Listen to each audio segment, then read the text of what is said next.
emosional, we cannot think straight gitu. Saat kita Bet- sedang berpikir logis, ya berarti lu mikirnya pakai otak, bukan pakai emosi gitu. Lu pilih salah salah satu gitu kan Kang Abu? Betul, betul. Makanya orang tuh sekarang, maaf ya, gak banyak mikir, dan dia merasa berpikir, padahal dia lagi banyak pikiran gitu.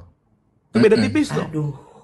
Gua tuh lagi ngerasa mikir, padahal lagi banyak pikiran gitu. Berarti Mm-mm. kalau banyak pikiran, dia mengulang menu yang sama, over, and over, and over. So that's why, itu nggak bertumbuh.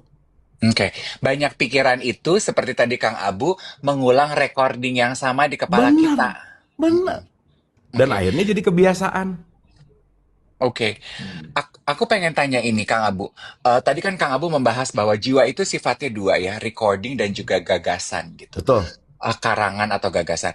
Eh, Gampang mungkin buat kita untuk belajar not to take komentar personally ketika itu orang di luar circle kehidupan kita.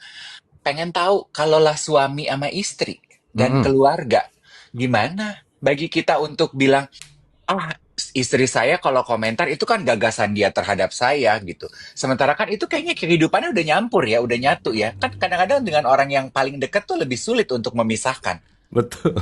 Tapi Kak Iwet, saya pernah diundang speech di orang yang pernikahannya udah 50 tahun. Uh, Terus saya nanya sama si bapaknya, Pak, setelah 50 tahun nikah gimana, kenal sama ibu nggak? Dia jawab sama, enggak tuh, habis 50 tahun nikah juga saya nggak kenal-kenal banget sama istri saya. 50 tahun nikah. Coba. Iya, So iya. basically, kita nggak akan pernah kenal 100% siapapun itu karena kenapa? Jangan lupa, hidup punya satu hukum namanya bertumbuh dan dinamis. Jadi kalau hmm. sekarang kita kenal di sini, bertumbuh lagi di sini, dan ini nggak akan pernah selesai gitu. Nah, Bagus ya. Kalimat itu bagus sekali loh. Kayaknya bercanda ya. Enggak, saya nggak kenal-kenal banget sama istri saya. ya Tapi sebenarnya kalau dikaji, maknanya dalam banget. dalam. Dan justru kalau udah kenal, ya udah nggak ada lagi pelajarannya dong. Mm-mm. Karena kalau ngomongin pernikahan, saya selalu punya sudut pandang gini.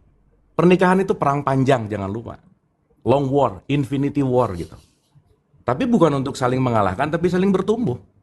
Makanya kalau hidup ini adalah sekolah kehidupan, pernikahan itu universitas kehidupannya. Itu sekolah tinggi hidup tuh pernikahan namanya.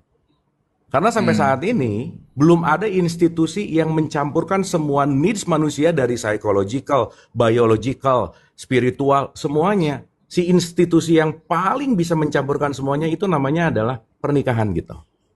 Nah, so that's why kalau kita ngelihat pernikahan ini sebagai kita sesama co-passenger untuk menuju kepada destination, ya kita akan ngelihat bahwa pasangan yang terbaik itu adalah pasangan yang terbalik, udah pasti.